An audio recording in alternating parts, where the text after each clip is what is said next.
something. Girls need love. Girls need love. Girls need love. Girls need love. So what's a girl to do? She needs love. Some girls need love. Girls can't never say they want it. Girls can't never say how. Girls can't never say they need it. Girls can't never say nah. Girls can't never say they want it. Girls can't never say how. Girls can't never say they need it. Girls can't never say nah. Oh nah. Give it to me like you need it, baby. Want you to hear me screaming, have it breathing. I don't need a reason, baby. I want it till you can't fight. I can get it to you right, baby. I wanna be healing. I can be real good. We don't get these feelings. Hey, I need some love.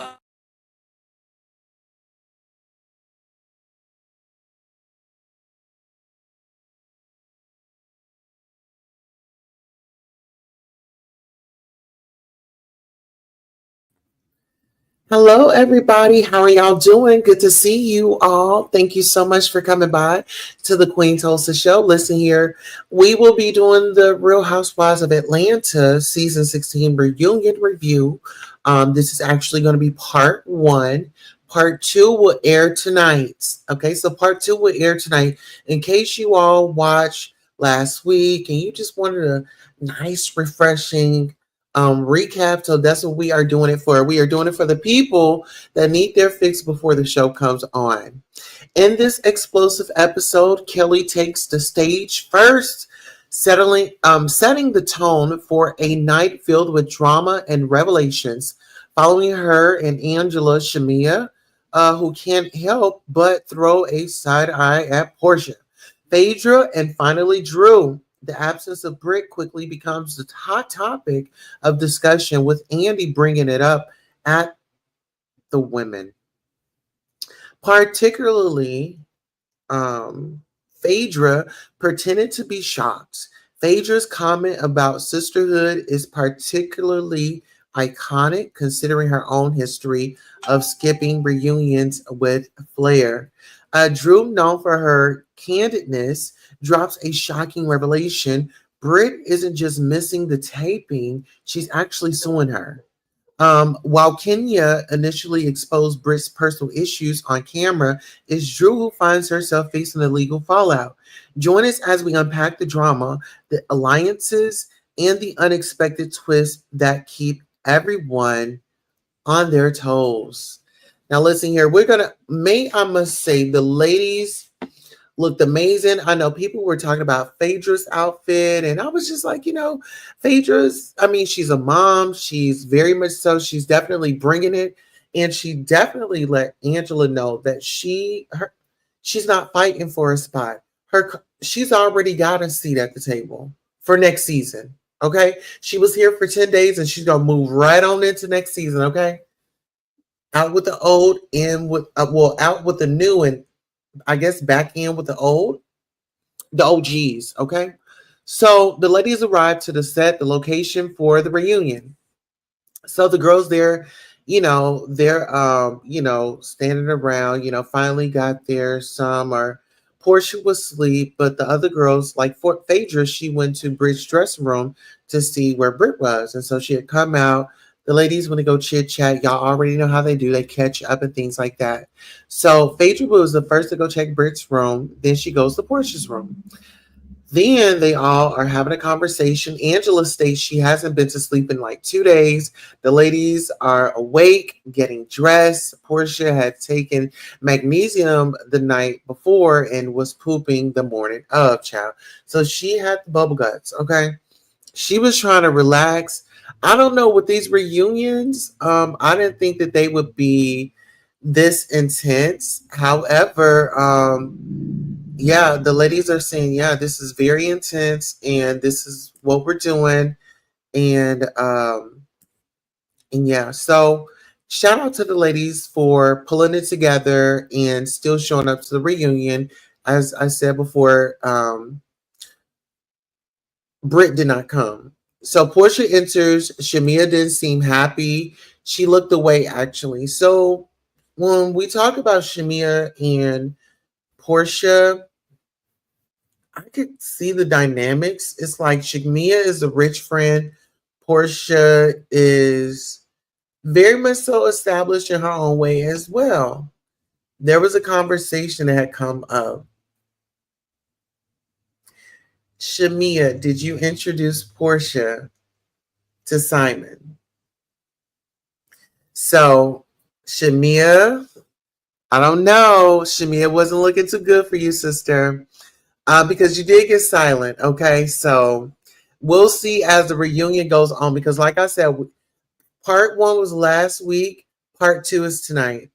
Okay, so the reunion starts. So Atlanta reigns supremes. Welcome back, Porsha. Right back. And Porsha has new girls. Coco and Chanel, she got breast augmentation. So shout out to her. They are healing up very much so nicely. So shout out to her. They were definitely pushed to the ceiling, honey. Yes, honey. The ceiling had to be missing to get Porsha in the car. Okay. Shamea first reunion. This is Angela's Kelly's first reunion. And Kelli brought crystals. Okay. So Brit Edie decided not to join. And so he wanted to know what was the lady's reaction. So Brit calls mass destruction. She played in everyone's face. Kelli says Porsha spoke the night before with Brit, and she stated Brit and her hubby was coming. Shamea was looking to hold her accountable.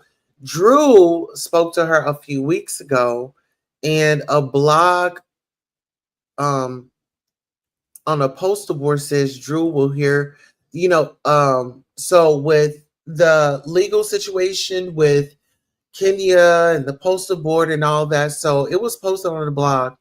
Brit says that she's going to, Drew is going to be hearing from her lawyers. And they were just saying like Grenada was a vibe. I mean, they had so much fun, which I thought that it was very interesting. I was still stuck on why did Brit come out of her clothes? I don't know if that's going to come up maybe tonight or on part 3 of the reunion, but I would want to know, are the ladies going to address her coming up out of her clothes, exposing herself to them unwarranted? It was not like, it wasn't talked about. It wasn't anything like that. I just kind of felt like disgusted. I would have felt violated. My cast member just undresses without just, no, I'm not for that. Like, girl, go put on your clothes. Okay. So Angela and Shamea, the viewers connected with them. And the reason why we connected with them is because Shamea brought the money back. Okay. Shamea brought money. The money was, oh my God, watching the television screen, I smelt the money on Sterling Hall. Okay. Baby. Shamea threw a whole video shoot at her house. I mean, for heaven's sake, like, her house is amazing. It's gonna be definitely legacy for her to pass down to the children, their children's children. Really, its legacy is like, just go to school, become a doctor or something like that, and and then just raise your family. But you don't have to worry about a mortgage. You don't have to worry about this, only taxes, and just keeping up the maintenance and things like that. That's how you keep it in the family. So shout out to Shamea. So Angela, what I can say, and what I appreciated about Angela on this season was Angela, like I said before, Angela watched the show. Angela studied the show. Okay. Angela studied the show.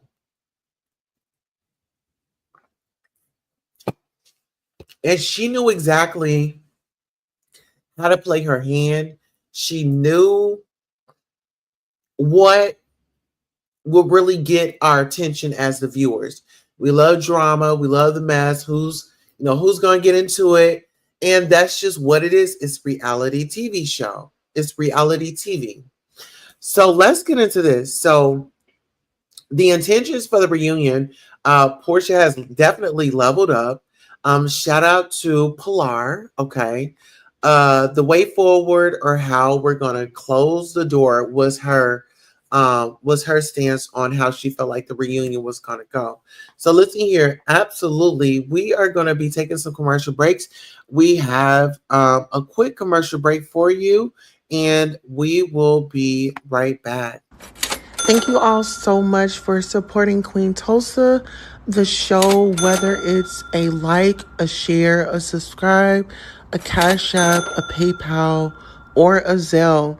Thank you for coming by and watching the show.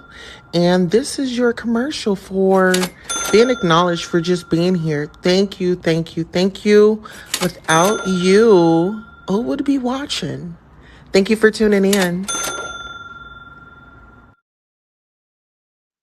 All right, so we are back. So listen here. So now we are getting into the best friend of Real Housewives of Atlanta. It is Cynthia. So Cynthia comes to the set. Andy tell her, you brought the peace and the love. Her role as a friend and not a peach holder. She kind of responded, it was less work, and she had a lot of options, which I don't feel like being a friend of the show is actually a bad thing. It's like, you can really just kind of just not be accountable, but you can kind of slide through the cracks a little bit because you don't have to show up because the contracts are totally different. Friend of the show and then a main cast member, of course, you would know that, right? But I just say that Cynthia was her hood was discussed.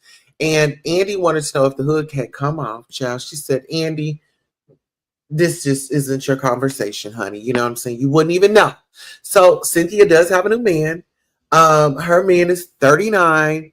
Phaedra has a man that she was dating or whatever, kicking it with, and he's 32. So with the ladies dating guys that are younger than them, they're in their 30s. I want to say, they're somewhat mature. They're somewhat I think they can hang with the ladies because the ladies, they're more experienced, they're more professional, they're more independent. They've kind of had like, more experience than the younger guys. So I want to say like the guys that they have, you know, sought out or chose to hang out with or be intimate or hang out. We'll just say hang out with. They made nice decisions. The guys were put together, respectful, gentlemen, and so yeah, I don't see a problem in that. So let's get into it. So Porsha, happy ever after. Randy the attorney. Okay, so Drew's filming with Dennis, news of Londi and the divorce. So that's pretty much what's going on. That's what's being covered. Londi is her cousin. Rest in peace to her cousin Londi. She was a big part of the family. She made outstanding deposits in the community. Yes. All right, let's get into it. So filming in the house. Portia's now filming in the house. She says that it was meant that they agreed to a prenup and he bought the home prenup and she was so it's the marital home. And she said this is Porsha explaining herself. She said it's like a phantom divorce, like Kelli. Well, Kelli felt a certain type of way about it. She's like, girl, I ain't got no phantom divorce. And how she trying to, they were nudging each other. It was Kelli and Shamea nudging. No, was it Kelli and Shamea? It was Kelli and somebody. I think it was Kelli and Phaedra. Don't give me the lion. So let's get into this. So Porsha rather not speak on Simon for legal reasons. And I want y'all to make this clear because Simon is trying to file a lawsuit and he wants to speak on her and say that she did this and she did that. But I think it was more subliminals.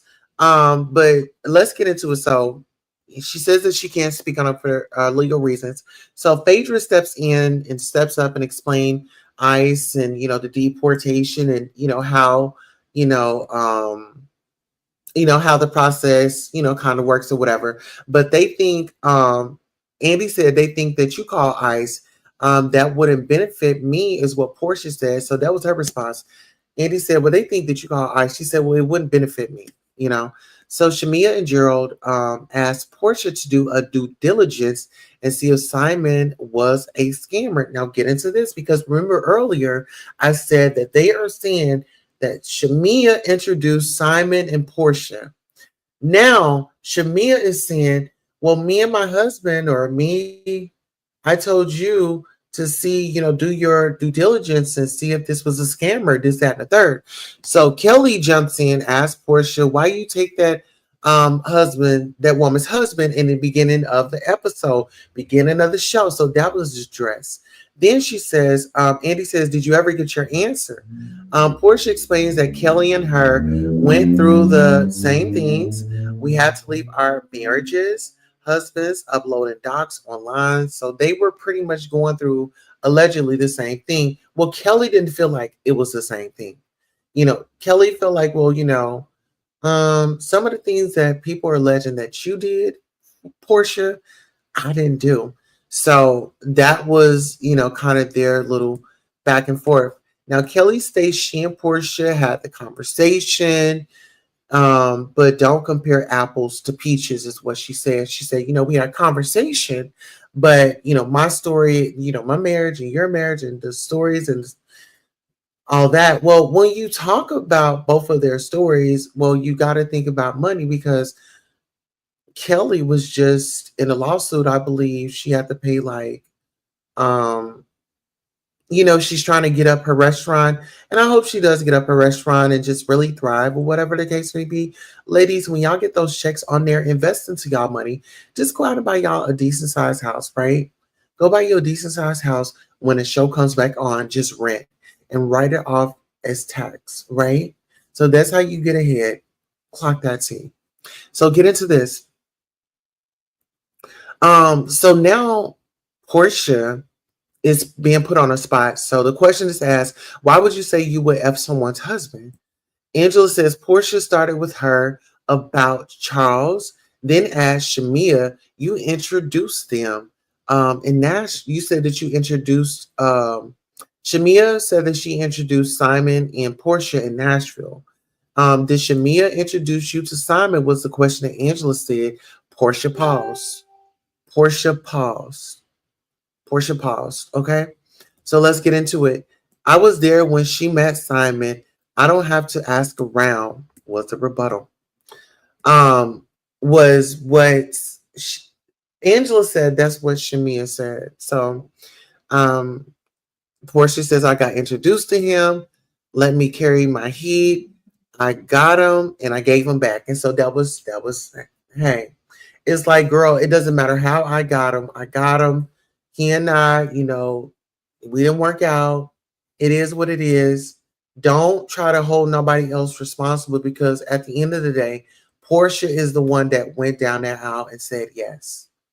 Porsha was the one that said, no, we're not going to go forward until we get a prenup involved. We're not going to do that. We're not going to move forward until the necessary steps are in place. I have first of all, I have a child.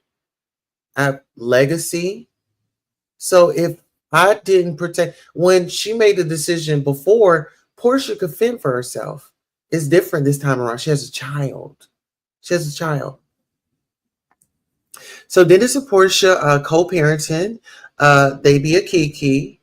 They be kikiing. Drew says, all in that man house. Kelli says, Kelli jumps in about the prenup. So then Porsha said, about Drew is that, well, you should have, no, she said this about Kelli. So she told Kelli, well, you should have gotten a better prenup. So Porsha goes back at Kelli and say, no, baby, your prenup was trash. This time around, I mean, I have acted accordingly, the first time, but I wasn't about to, be left in the dirt this time around. So Drew and Porsha, they have a conversation, and Porsha says, worry about who flipping and flopping in the basement. Drew says the camera crew would be there and it wasn't scheduled. It wasn't a scheduled moment to be captured while with Portia's baby status. She said that, they were just doing business. It was nothing personal. And um, yeah. So Shamea asked Drew, was she dating Dennis, at the gym? And so this is, like I said, this goes back to the first beginning of the encounter. I mean, the show. Remember when Shamea was to the gym and Drew and Angela was there? Then it seemed like they were asking questions about Porsha or they were having conversations about her. Shamea, of course, jumped in as her best friend. If my best friend don't move like Shamea, girl, I don't want her. Like, girl, I mean, I don't need her to be messy, but I need her to be there on my behalf, right? And it's just like, bestie, what you should know the limits of what to say. You should just know how much. And you should know me. You should know Portia. We only gonna give you a little bit. Okay. It's cool. We good. Boom. Short answers. So Angela and Drew got close, etc. Portia calls Shamea out. Then she says, so now we're just gonna lie. Portia didn't want Shamea saying things she said in private. And that's my thing. Shamea, you gotta stop. You gotta breathe. You gotta learn when to say it and when, like, would Portia be okay with me saying this? Sometimes you just gotta ask yourself, Shamea, because you be all up in the hype. Sometimes you just gotta ask yourself, will Portia be okay with me saying this? So take a breath, ask yourself, and then come back to it. So Portia compliments Drew, even though Drew slandered her brand with her hair. Portia said that, Drew has some good music. I said, Portia, go ahead now. Go ahead now, legacy. Because whether we want to believe it or not, Pilar is going to eat off that money as well. Clock that C. So, do you think you owe Drew an apology? This is Andy asking, do you think you owe Drew an apology? Portia, I don't even have no tissue over here. I don't even have a Kleenex. But I'm going to pull it together. Portia stood up in all of her womanhood and walks over and she hugs Drew and apologizes for meeting with Ralph.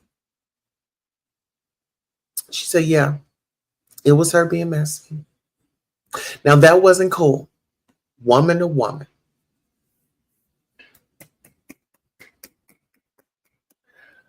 I don't care what was done, how it was done. It was done. It wasn't nice. It wasn't cool. It was nasty. It was nefarious. But for her to take accountability and say, I apologize, stand up and get that woman a hug, that's growth. That is growth. Shout out to Portia. Shout out to Drew for being two sisters. And shout out to Drew for even accepting it. Drew didn't have to accept that apology. So shout out to Drew for accepting that apology. You know what I'm saying? So, Portia is in therapy. Clock that team. So let's get into Kelli and Brit relationship. Kelli had a team for years. Brit hadn't had those things, is what she says. Kelli extended her team, and Brit wanted it for the entire season. Her glam squad, I don't know. It seemed like Brit was having financial issues because it had come out in the tabloids that Brit didn't even pay the bill at the country club where she held that event. Yeah, sad, bro. Portia said Brit said it's just jealousy and thought the ladies would hash it out, right? Then the alliance to take down Portia. In the beginning, the alliance was Shamea, Kelli, Brit, and Portia because there was an alliance to take Portia out, right? So Shamea didn't want the ladies to go at Portia. But rightfully so. If that's my best friend, you think that I'm going to be sitting over here with y'all ladies saying, oh, Well, just go at my best friend, and I'm just gonna sit over here and act like I don't know. I'm gonna participate, but then I'm gonna act like I don't know what's going on. No, ma'am, you can't get that up out of me. Come on now. Now, uh, Kelly stuck by Brit with the rumors, with Kenya and Angela, and now she knows how it feels to be lied on. So I don't know. I just kind of felt like throwing Kenya in it. It didn't like. I don't know. I don't know. It just I wouldn't have added Kenya in that when I was trying to make a point. Why wasn't Angela included in the alliance child is what the people wanted to know. Angela said Kelly had a blind allegiance with Brit. Um so I can see why Angela rolled by herself because Angela, she could be the villain on her own. Angela, when she was upstairs recording them from her bedroom, Angela, that's tea. Angela got her moments. Angela lets us know that, honey, she's gonna get the tea one way or another, and she's gonna have a receipt. And she had come to the reunion with her receipt book. Clock that. Okay. So Britt brought up abortions to Kelly. The stylist told Britt that. So Kelly had conversations with her stylist, and it's just, child, you can't be telling these people all your business, child. Kelly hasn't had an abortion conversation yet with her daughters. And yeah, so get into this. Kelly legally, she's divorced. She's free. And she spent about $200,000. We know the two different reasons. For her attorney fees and things like that. But the ex is after her, and the ex isn't after her. She's doing it for the show, is what some of the ladies believe. They feel like the ladies aren't after her. They feel like the ladies aren't after Kelly. And this is what I believe. Who said that? I'll come back with that. I'll put it in the comments. So get into this. No, I believe Phaedra doesn't believe that. So this is what Kelly says. She says you can't file a restraining order. Phaedra says, yes, you can. Like, she kind of nodded it, like, yes, you can. Hey, Sam, how you doing? Good afternoon, beautiful. I haven't watched the show since I don't even remember. Listen here. They say Nene coming back. Y'all need to get into it. They say Nene coming back. I'm here for it. I'm going to be reporting on it. Kelly had a lawsuit all about the tea, has reported on that as well. I will be putting that article up. Are your expenses stopping the new building for your new business? Shamea and Brit says Shamea showed text of her and Porsha. So I'm running down the list. Kelly doesn't know where Brit money comes from. Okay. When Angela asked, she got in trouble. Kelly says that she had paid for IV drip for Brit, Kelly herself, and her husband. And yeah, so she spent about $1,000 on that. So the IV drip consisted of Brit, Kelly, and Brit's husband. So Angela and Charles feels, why she thinks Phaedra sent the man. She said that he's from Athens. This is a pattern. They all went to high school together. He went to high school with Phaedra's sister. Phaedra wants to secure her spot. Phaedra has a guaranteed contract. Two statements from Kenya and Brit. Kenya said Drew gave Kenya the info on Brit. Okay. Now listen here. Tonight is going to be reunion part 2. You guys make sure you tune in for the review tonight. That was just part 1. I wanted to just kind of fill you guys in and kind of help you all out to kind of feel like, so that you'll know what happened last week at the reunion. So tonight it picks up. Listen here, I am your host, Queen Tulsa. This was your under 30-minute recap for the Real Housewives of Atlanta review. Thank you so much, and shout out to Sam for coming through. And I appreciate all of you on the replay gang. Make sure you like, share, and subscribe. So long.